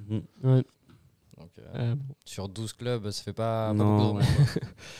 C'est clair, surtout que c'est Thun qui prend le relais. Bon, Thun, c'est quand même une bonne équipe qui a été habituée à la Super League pendant des années. Donc, qui a un bon stade, un bon public aussi. Voilà, donc, c'est pas non plus un club connu qui arrive en Super League. Ça fait quand même 2-3 saisons où ils sont vraiment à ça de monter en Challenge League. Le coach Lustrieni fait un excellent travail aussi. Donc, je pense que c'est mérité pour eux. Et moi, j'ai hâte qu'ils reviennent. C'est un cool déplacement aussi, aller à Thun pour ceux qui ont. C'est pas très loin. C'est pas très loin et ils ont des super saucisses. la Thunwurst là, bien juteuse. Ceux qui, pas pour les véganes, désolé. Mais alors, voilà. Bon, ça va être sympa, quoi. C'est cool. On dira des nouvelles la saison prochaine sur l'analyse contre Thun. Et on verra si c'est Arao ou Grasshopper qui reste. Mais normalement, ça devrait être Grasshopper quand même, puisque Arao a quand même s'ils ont fini deuxième, a eu une fin de saison un peu mais il y a quand même, je sais pas si tu as vu l'histoire, mais par la présence de Imagine Dragons, ils doivent jouer leur match à Lugano, en fait. À Lugano, ouais. Donc ça peut jouer, c'est vrai que délocalisation du match peut-être jouer ou pas, mais en tout cas ça va faire presque un match sur terrain neutre, quoi. Ouais. Donc, en tout cas pour nos amis de la Charchwife qui ont fait le podcast avec nous cette année, on espère que Grasshopper ce match. Ouais. Voilà pour le point classement.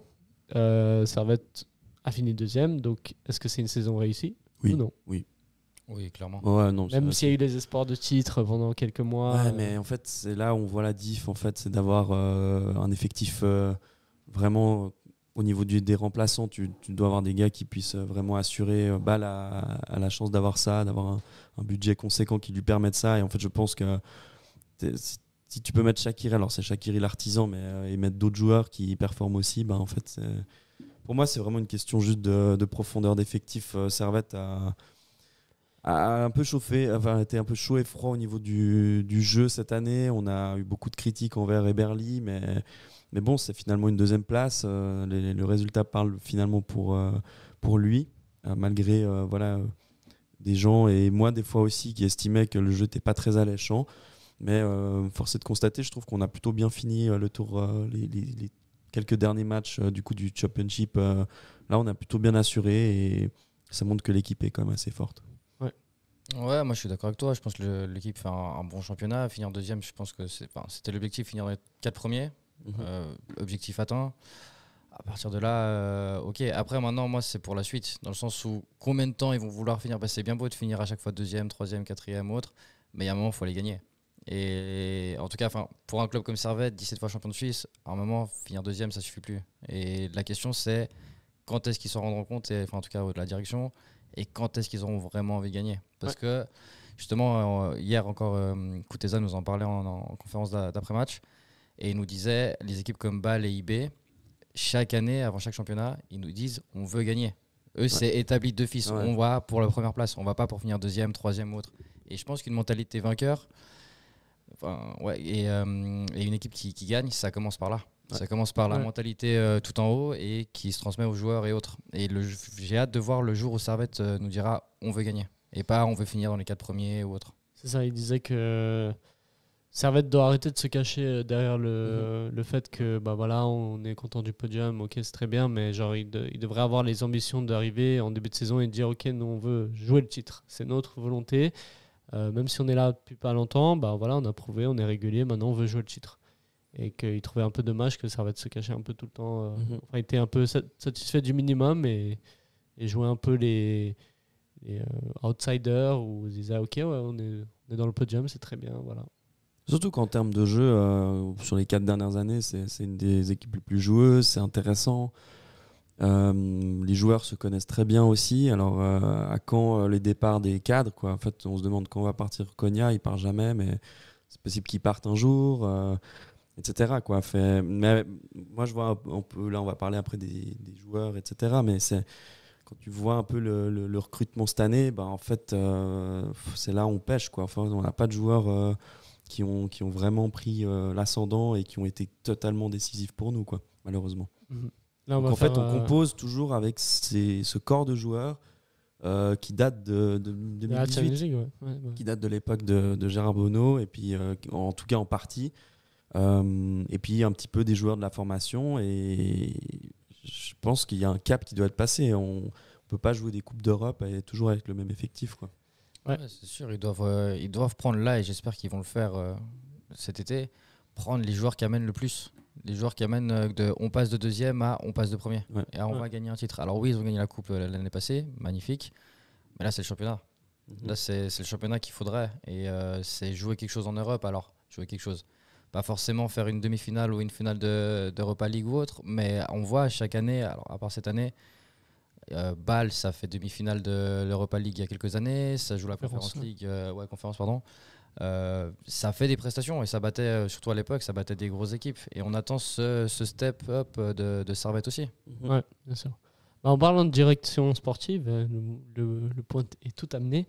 Weiler a annoncé, Servette a annoncé ce matin via le biais d'un communiqué que Weiler et Servette se séparaient et que voilà, c'était déjà des bruits de couloir depuis 1 ou 2 semaines, mais maintenant c'est confirmé. Weiler ne poursuivra pas son aventure avec Servette. La direction sportive, normalement, repassera sous une commission sportive, sauf arrivée de Bono, comme on a entendu parler, ou de quelqu'un d'autre pour prendre ce poste-là. Mais en tout cas, Weiler ne sera plus de la partie. Déjà, est-ce que vous avez une réaction sur ce départ ? Un peu mitigé, en fait, vu que je connais pas non plus les raisons. Alors, il parlait de divergence dans le communiqué, de point de vue, de vision. Je trouve étonnant finalement qu'en début de saison, un poste lui a été donné, mais qu'on ne sache pas finalement suivre en fait la vision qu'il voulait. En fait, alors après, il y a des questions de moyens, visiblement aussi, qui n'étaient pas à la hauteur de ce qu'il imaginait, mais en même temps, je me demande aussi le type de recrutement qu'a fait, en tout cas sous la direction de René Weiler. Ça n'a pas été concluant au niveau des joueurs, je trouve. Donc c'est un peu un sentiment mitigé. Je me dis, c'est dommage qu'on n'ait pas pu voir une deuxième année, peut-être avec différents moyens, ce qu'il pouvait apporter. Et en même temps, je me dis, c'est peut-être aussi un mal pour un bien. J'ai l'impression que l'année passée, il avait quitté son poste d'entraîneur un peu comme ça pour finalement faire la direction sportive. Et en fait, il a mis un peu un entraîneur en peu de temps. Enfin, j'ai l'impression que c'était tout très rapide. Ouais. Pas le temps de poser des vraies bases. Ce que j'ai apprécié, je trouve, cette année, c'est que j'ai l'impression que Weiler a mis aussi l'académie un peu au centre du projet, de faire beaucoup plus monter des jeunes dans les entraînements et aussi des fois qu'ils puissent accéder à l'équipe première. Donc je le remercie pour ça. Et puis globalement pour le travail qu'il a fourni, mais c'est vrai que c'est un peu bizarre ce matin, je ne sais pas quel sentiment avoir. On peut faire un bilan. Enfin, Nico, est-ce que tu as quelque chose à dire sur Weiler ? En fait, globalement, je suis assez d'accord avec toi. Je ne saurais pas dire si son travail était bon ou pas bon. Je suis assez mitigé aussi. En tant que directeur sportif, je suis assez mitigé. Autant les recrues, on les a pas forcément vues parce que souvent blessées ou elles n'ont pas forcément tant apporté que ça. Après, moi, ce qui m'inquiète un peu, c'est que soit c'est une question de budget et justement, lui, il voulait plus de fonds pour recruter peut-être des meilleurs joueurs qui allaient apporter un step-up justement à Servette. Et le club lui a dit non. Et dans ce cas-là, c'est que le club n'a pas l'ambition d'aller gagner. Et ça m'inquiète un peu si c'est le cas. Soit c'est peut-être une divergence au niveau de ses résultats. Et peut-être le club n'est pas d'accord avec justement les joueurs qu'il a ramenés et puis qui n'ont pas les résultats escomptés. Et ça, dans ce cas, je pourrais comprendre. Et j'espère que c'est de cet ordre-là et pas une question de moi, je veux gagner et le club ne voulait pas gagner, quoi. Non, je pense que c'est clairement des soucis un bilan qui a été fait sur Weiler, sur son année et puis sur les. C'est compliqué de tirer un bilan sur une année. Parce que oui, bien sûr. Après, pour revenir juste au fait que, au terme de budget et d'ambition de Servette, on sait que le budget va être élevé cette année. Parce que Servette a fini deuxième. Donc je pense qu'ils ont plus de moyens financiers que l'année passée. Donc ça, je pense pas que c'est justement... je pensais pas que c'est ça le problème avec Weiler actuellement. J'espère en tout cas que c'est pas ça. Parce que moi je trouve typiquement il a pris les devants quand Keyan Varela était assez courtisé. Il a réussi en tout cas si c'est lui qui était dans la gestion de cette prolongation de contrat, mais de le prolonger avec passablement d'années aussi, lui assurer un avenir ici. Je pense qu'il avait des bonnes idées, en tout cas pour la base. C'est peut-être plus dans les recrues, en tout cas de haut niveau, où c'était compliqué. Je ne sais pas au niveau de son réseau ce qu'il en sortait aussi. Moi, j'espérais voir plus de joueurs peut-être suisse-allemands arriver, avoir un peu une diversité de transferts qui vient aussi de Suisse-allemande, etc. On a eu juste Julian Van Moos qui est arrivé, et puis le reste c'était un peu des paris. Un qui a bien fonctionné, Ndoye, ok, mais d'autres pas trop, quoi. Donc je suis un peu déçu. Ouais. On peut faire un rapide bilan des recrutements sur Weiler. Je vais vous dire les noms des joueurs qu'on a recrutés sous la direction sportive de Weiler, et vous allez me dire si vous avez été satisfait ou non de leur arrivée. Premier transfert, Julian Van Moos. Est-ce que vous êtes satisfait ou non de ce transfert ? Je vais avoir la même réponse que Eberly a eu hier. On l'a pas vu souvent jouer cette saison, souvent blessé, donc ça va plutôt être une recrue pour l'année prochaine que pour cette année. Donc après, j'ai pas vraiment de jugement sur lui sur cette saison, quoi. Ouais, il a quand même joué jusqu'en décembre. Après, il s'est blessé tout le long du 10e tour. Mais c'est un joueur qui se blesse fréquemment. On le savait déjà en recrutant depuis Saint-Gall. Donc voilà, après on est quand même allé chercher un joueur qui se blesse souvent et on est étonné qu'il se blesse à Servette. Donc est-ce que c'était logique Moi je m'attendais à ce que ça soit pas une saison pleine pour lui. Quand tu vois toutes les saisons précédentes, il a jamais fait une saison complète. Mais en tant que joueur, j'ai bien apprécié. J'ai hâte de le revoir et j'espère que vraiment il aura l'occasion de pas retomber dans ses travers, des soucis de santé, parce que je pense qu'il peut apporter, mais clairement pas un poste de titulaire indiscutable pour moi. C'est pas, à ce stade-là, c'est plutôt un bon joker et qui sera utile, je pense, l'année prochaine. Il a un profil joueur formé en Suisse, donc ça c'est très bien aussi pour les coupes internationales, etc. Donc européennes, donc ouais. Kazim Adams. Flop, pas flop. Satisfait, pas satisfait. C'est compliqué. Hein. Moi, il m'a pas transcendé, clairement. On a senti qu'il était un peu lourd dans ses déplacements. Les relances étaient assez souvent approximatives. J'ai l'impression qu'on l'avait pris pour faire le nombre un peu derrière en espérant que aucun de nos défenseurs centraux se blesse. Baron pouvait prendre le poste de défenseur central, donc c'était un peu le 4e ou la 5e roue du carrosse si Bouzamucha, qu'on parlera peut-être après, qui n'a jamais existé finalement, était là. Mais en fait, quand il a dû prendre le relais des 2 défenseurs centraux qui sont blessés, ça a été très très très compliqué. Et, pour moi, s'il peut partir, ça me ferait pas ni chaud ni froid. Ni chaud ni froid, effectivement. Ouais, moi j'ai la même impression que toi. Après, oui, il peut partir, mais j'espère que si on prend quelqu'un, c'est quelqu'un justement qui a du niveau, un meilleur niveau, parce que c'est pour partir, mais tu prends quelqu'un qui est encore moins fort. Ouais, tout à fait. Autant le garder, mais oui, il peut partir. Ok. Sofiane Bouzamucha, on n'a pas vu jouer, donc on peut partir du constat qu'on n'est pas satisfait ou que c'est un flop dans le recrutement, puisqu'il a été acheté à Rouen, il est reparti à Rouen. Enfin, il était libre. Hein, oui, il était libre, donc, mais c'est vrai que les rumeurs dataient de janvier quand même pour lui, depuis janvier de l'année passée. Ouais. Et pourtant, on parlait d'un espoir, d'un joueur jeune qui allait apporter beaucoup, et puis au final, il n'a même pas joué une seule minute sous le maillot de Servette.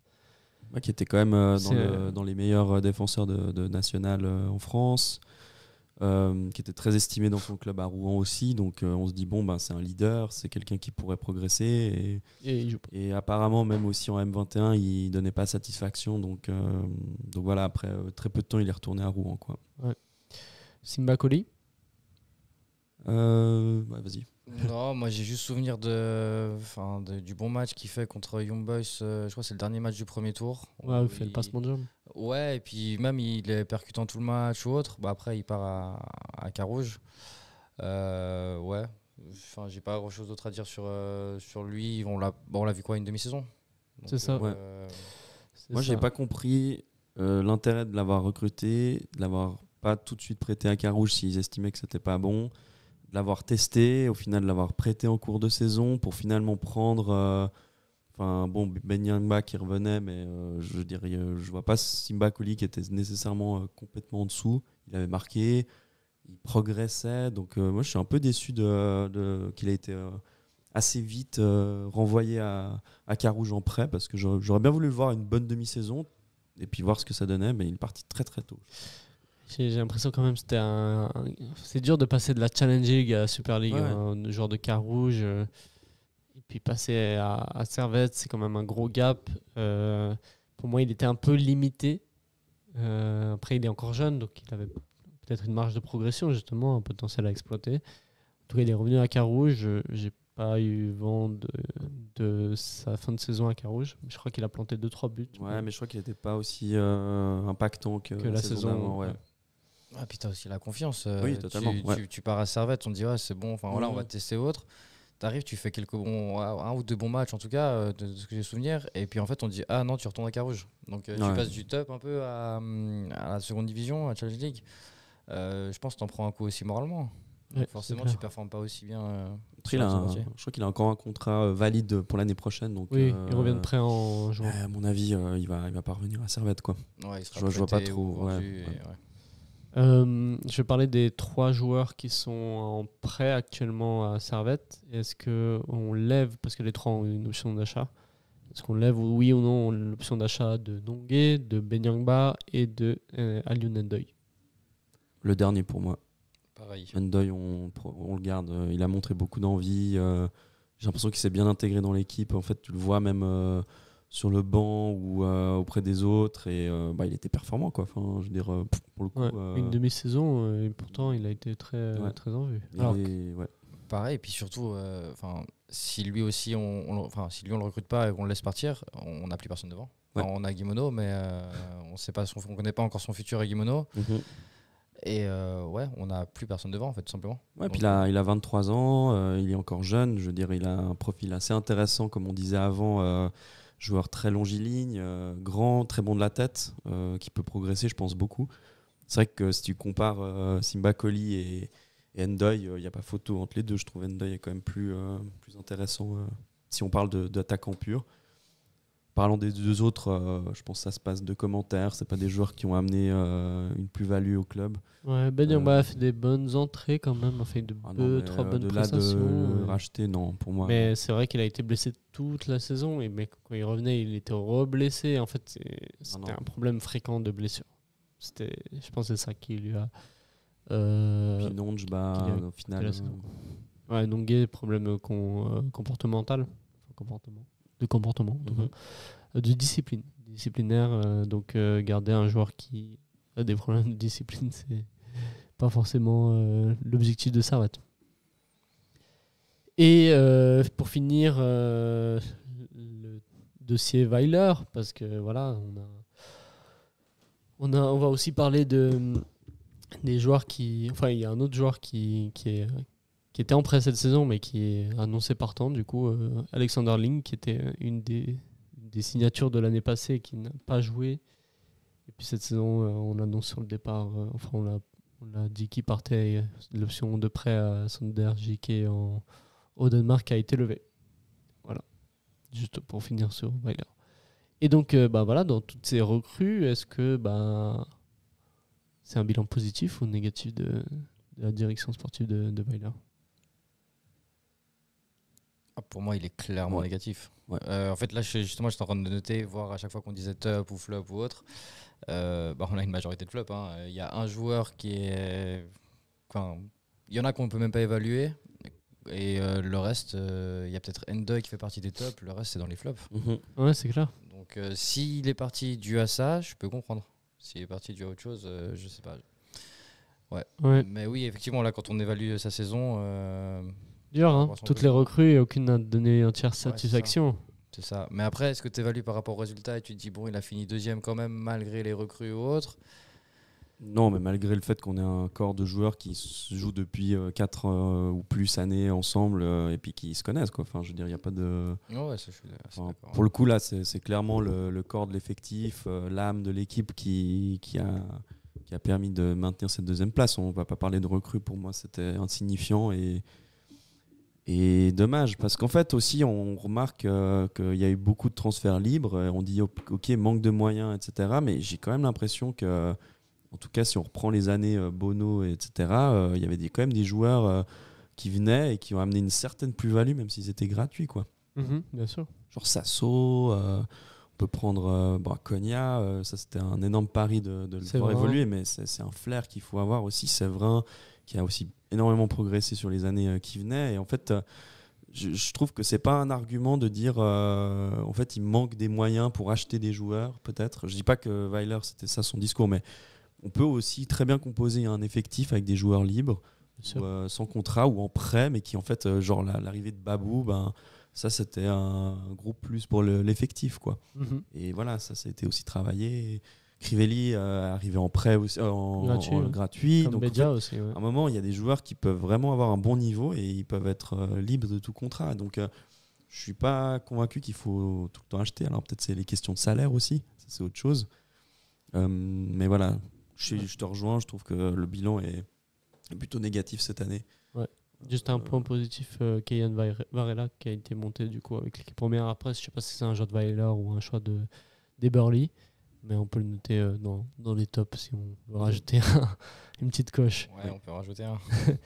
Et juste pour parler aussi des potentielles arrivées pour la saison prochaine, on a du coup le départ de Kuteza et de Crivelli, donc il faudra remplacer ces deux postes.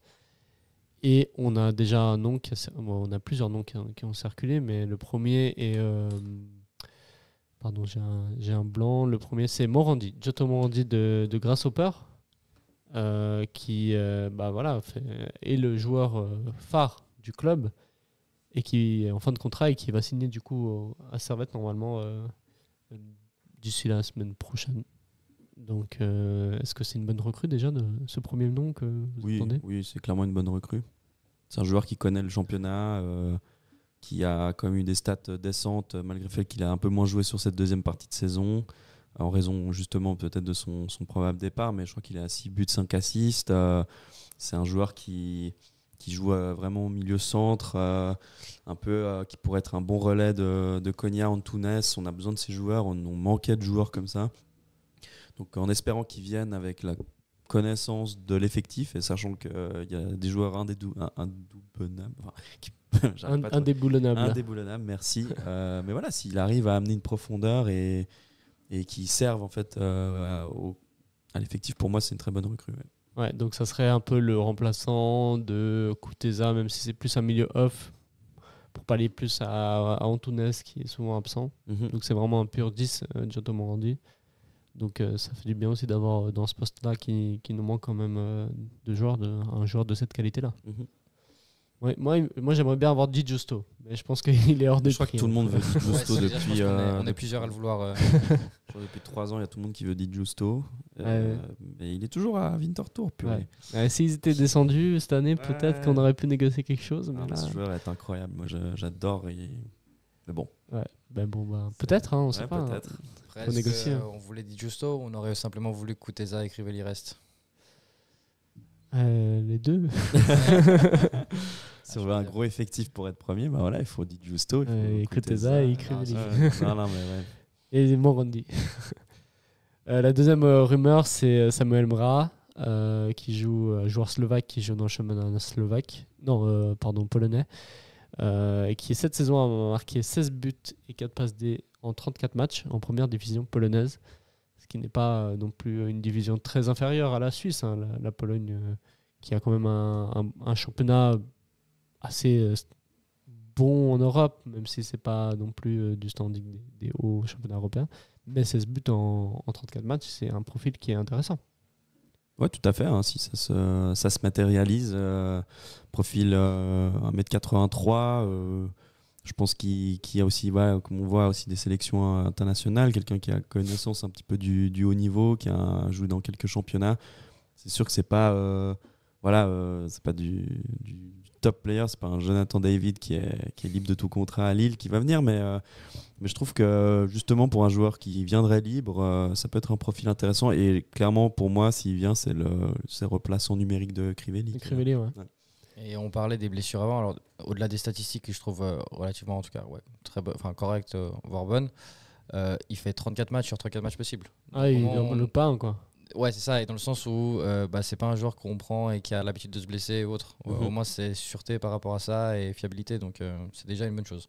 Puis il a joué dans beaucoup de clubs, quoi. Je vois presque son un peu historique. C'est un peu inquiétant. Je pense qu'il y a beaucoup de prêts. Mais bon, après, on voit Stevanovic aussi qui avait joué dans pas mal de clubs avant de trouver refuge à Servette. Ça peut être un joueur qui finalement se plaît à Servette et puis qui pourrait devenir une légende comme Stevanovic, sait-on jamais. Ouais, espérons. Des souhaits niveau mercato, vous avez des noms comme ça qui vous viennent en tête ou rien? Parce qu'on a dit Di Giusto, mais est-ce que vous avez un autre souhait que Servette pourrait aller chercher un attaquant de Super League qui plante, un joueur qui vous a un peu tapé dans l'œil aussi? Non, à chaud, pas trop. Il y a 2-3 joueurs, je crois, à Sion qui m'avaient intéressé. Je trouvais assez bon. J'ai oublié son nom, c'était Béa Berndes qui était assez bon. Mais j'ai pas de nom à chaud là, non, clairement. Okay. Non, moi non plus. Le seul que j'avais, c'est Di Giusto, justement. Mais lui, ça fait des semaines, voire des mois où je me dis, ça serait pas mal qu'il vienne. Ouais. Mais là, comme Vic à chaud, j'ai pas forcément de nom de joueur à sortir. En vrai, c'est plus par rapport au profil. Au profil de joueurs qu'il faudrait. Et je pense, et j'espère que c'est comme ça qu'ils vont partir pour le recrutement. C'est OK, il nous manque ce type de joueurs. On regarde les joueurs qui correspondent à ce profil et on va chercher. Ouais, moi j'en ai un de nom. Fode Dessila qui joue à Yverdon. Il était en prêt à Yverdon, il vient de Lens. C'est un jeune espoir français. Franchement, quand il a joué à Genève, qu'on a perdu là, 3-2, c'était vraiment. Il nous a fait du mal. Il est très bon, c'est un milieu def, mais au milieu centre aussi qui peut se projeter pas mal. Il a fait une bonne saison avec Yverdon et puis voilà, c'est 19 ans, très jeune. Il joue avec les espoirs français en France U19. Et puis moi je pense que c'est un profil. Si Yverdon a réussi à les avoir en prêt, Servette peut très bien aussi s'aligner à un prêt, peut-être sur une année avec option d'achat ou un truc comme ça.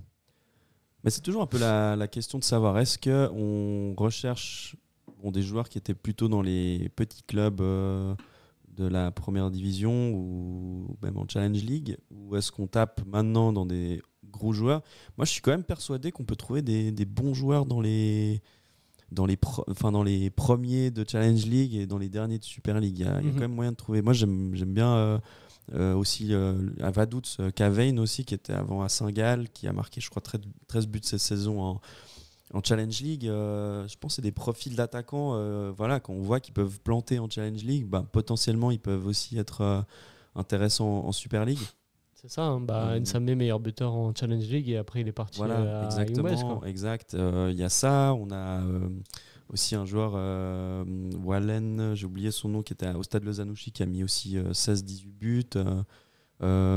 Et puis voilà, donc je pense qu'il y a peut-être du côté de Carouge aussi, tout simplement, avec cette saison qui a été faite. On voit Oscar Correa qui marquait beaucoup de goals. Je pense qu'il est un peu limité pour la Super League, mais c'est intéressant, un ancien joueur formé à Servette aussi.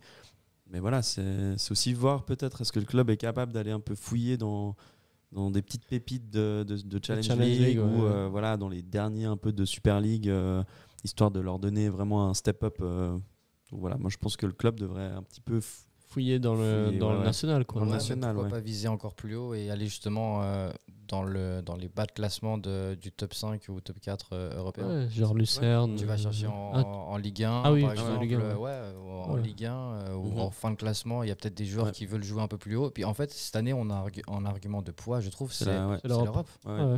Donc tu prends un joueur qui va peut-être jouer, je sais pas, à Reims, là, qui sont maintenus tout juste, sauf erreur. Peut-être qu'il préfère jouer ici la Ligue des Champions ou en tout cas potentiellement l'Europe que de jouer le bas de classement en Ligue 1. C'est possible. Ouais. Cibler aussi les académies comme Lyon qui est juste à côté. Bono, il avait un très bon rapport aussi avec Lyon, mais il est allé chercher dans l'académie lyonnaise qui n'est pas très loin. Tu dis à un jeune lyonnais, tu peux jouer dans un club qui joue l'Europe à même pas 1h30 de chez toi. Viens à Servette, je pense que ça peut être aussi un motif de... Pour moi, ils doivent miser l'argument premier cette année, ça doit être un peu ça aussi. Hein. On joue l'Europe. Ouais. Et en plus, on joue l'Europe et c'est assez régulier. Oui, c'est on ça. dit, on ne joue pas l'Europe parce qu'on a fait une saison incroyable sur 10 ans, mais là, ça fait 4 ans, on joue tout le temps. Enfin, sur les 3 ans, on a joué l'Europe. Vous voyez, on est régulier, donc vous pouvez venir à ce club, vous êtes assuré de jouer l'Europe chaque saison. Enfin, assuré.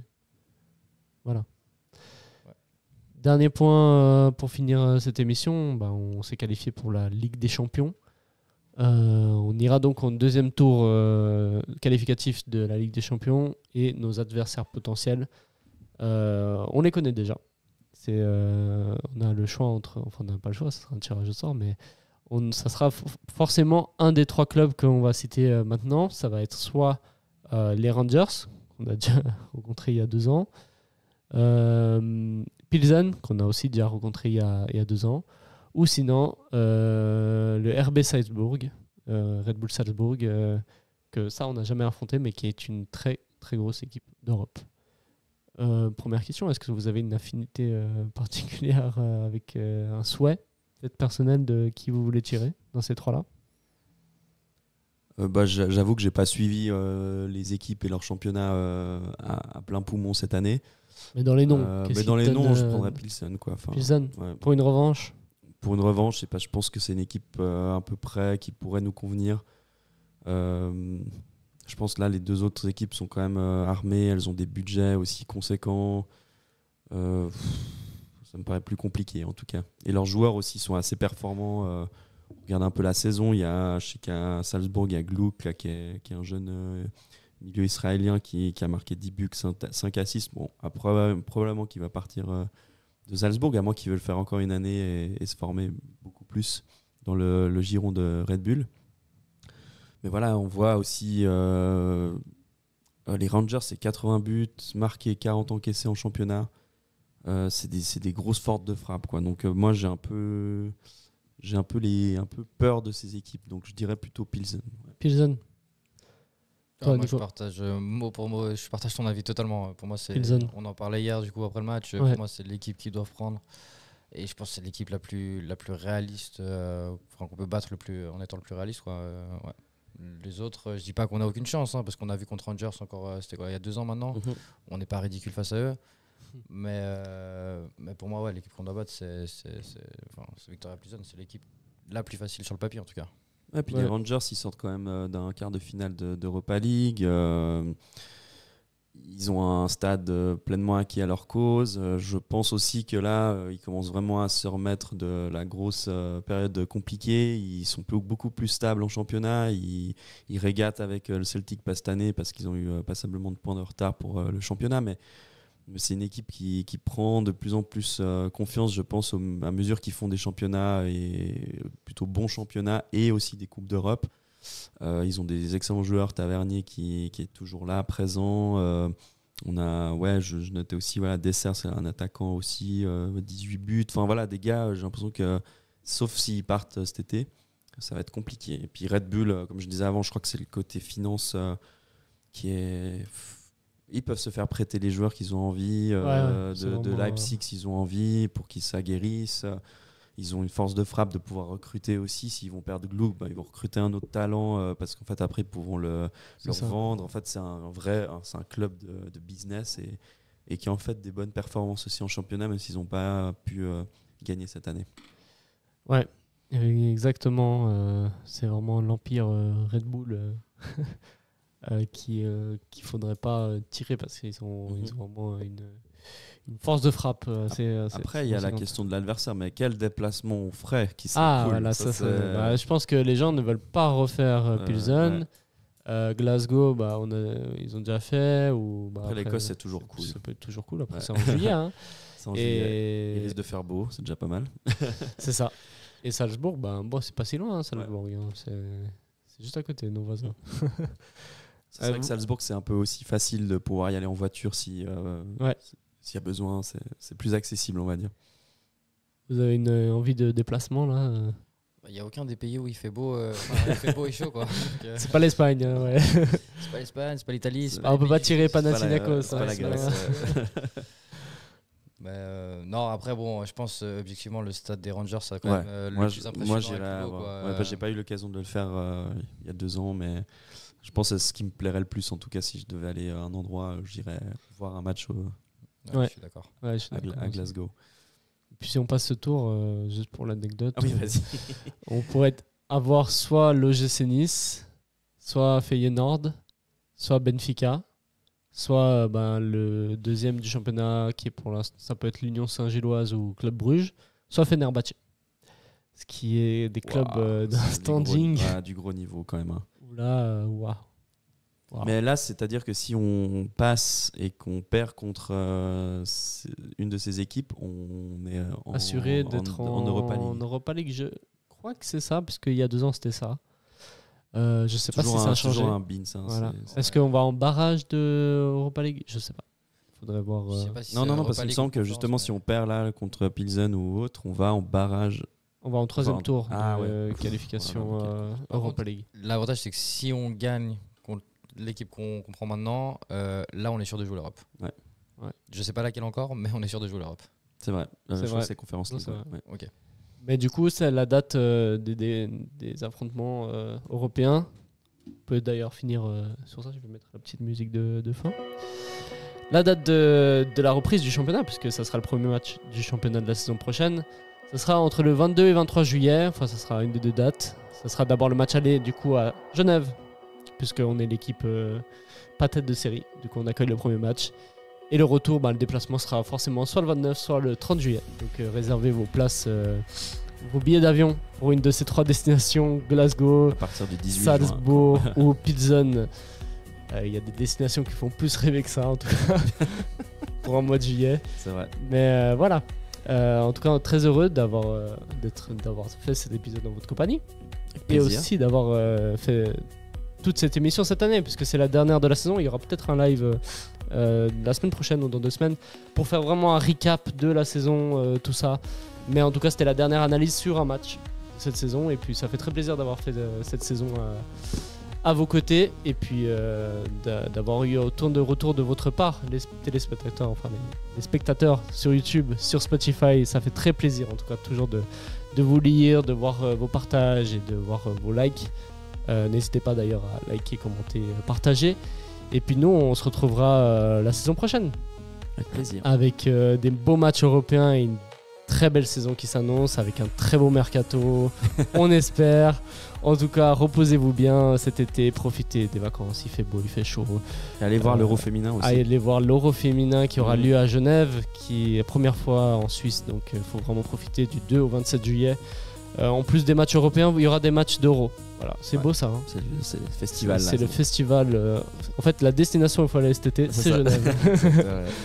Voilà, mais en tout cas, merci beaucoup. Et puis, comme d'habitude, allez, Servette. Allez, Servette. Allez, ciao, ciao.